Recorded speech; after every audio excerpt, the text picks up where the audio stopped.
Hello everyone, welcome back to our channel village వంటలు. ఈరోజు మన రెసిపీ వచ్చేసి జొన్నల దోశ అండి. చాలా టేస్టీగా ఉంటుంది. ఒకసారి మీరు కూడా ట్రై చేసి చూడండి. ముందుగా ఈ జొన్నల దోశ కోసం మనం 1 గ్లాస్ వరకు మినపప్పు తీసుకుందాం.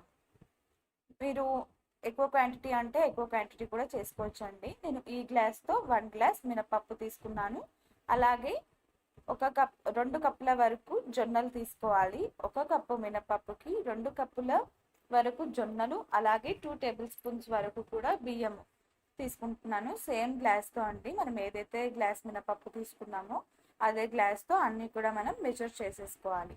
ఈ జొన్న దోశ కోసం మనము జొన్నల్ని నీట్గా వాష్ చేసేసుకొని తీసుకోవాలండి, లేదంటే బాగుండదు. ఇప్పుడు నేను ఇక్కడ మినపప్పు తీసుకున్నాను, అలాగే 2 గ్లాసెస్ ఆఫ్ జొన్నలు కూడా తీసుకున్నాను. ఇప్పుడు 2 టేబుల్ స్పూన్స్ బియ్యం తీసుకొని నీట్గా వాష్ చేసేసుకుందాము. మొత్తం ఎల్లో కలర్ వస్తుందండి, అదంతా వెళ్ళిపోయేంత వరకు నీట్గా వాష్ చేసేసుకొని తీసుకోవాలి. అలాగే మనం ముందుగా తీసుకున్న మినపప్పు కూడా నీట్గా వాటర్ తీసేసుకొని వాష్ చేసుకొని మళ్ళీ కొద్దిగా నీళ్లు పెట్టేసుకొని 8 గంటల వరకు కూడా మనము నానబెట్టుకోవాలండి. జొన్నలు కాబట్టి కొంచెం టైం పడుతుంది. 8 గంటల తర్వాత చూసారు కదా, చక్కగా నానిపోయాయి. ఇప్పుడు మనం మిక్సీ పట్టేసుకుందాం. మిక్సీ పట్టేసుకుంటే మనకి ఇలా ఎల్లో కలర్గా వస్తుందండి, కొంచెం కలర్ వస్తుంది. ఇది ఈ కన్సిస్టెన్సీలో పట్టుకోవాలన్నమాట. మనం సేమ్ దోశ ప్యాటర్న్ లాగే ఉండాలి. ఇప్పుడు దోశ ప్యాటర్న్ లాగే ఉంది కదా, మనము మూత పెట్టేసేసుకొని నైట్ మొత్తం కూడా మనము ఫర్మెంటేషన్ చేసుకోవాలండి. సేమ్ దోశ లాగానే మార్నింగ్ మనం చూస్తే కనుక మనకి చక్కగా వస్తుంది. సేమ్ దోశ లాగా పొంగి ఉంటుంది అనమాట పిండి. ఇప్పుడు చూద్దాం మనం ఎలా ఉందో. చూస్తున్నారు కదా, సేమ్ దోశ లాగే మంచిగా మనకి పొంగింది పిండి. ఇప్పుడు మనం ఇంకా దోశలు పోసేసుకోవడమే అండి. ఇప్పుడు ఇక్కడ నేను సపరేట్గా తీసుకొని ఒక 1 టీ స్పూన్ జీలకర్ర, అలాగే 1/2 టేబుల్ స్పూన్ వరకు కూడా సాల్ట్ అనేది తీసుకున్నాను. ఇవి ఆప్షనల్ అండి, మీ ఇష్టము. మీకు ఇష్టం లేకపోతే ఏమీ అవసరం లేదు.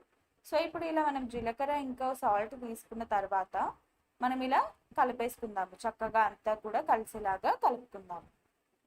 ఇప్పుడు మనం స్టవ్ ఆన్ చేసేసుకొని స్టవ్ మీద ప్యాన్ పెట్టేసుకుందామండి. ప్యాన్ కొద్దిగా వేడైన తర్వాత 1 స్పూన్ వరకు కూడా మనం దోశ ప్యాటర్న్ తీసుకొని ఇలా చక్కగా దోశలాగా స్ప్రెడ్ చేసేసుకోవాలి.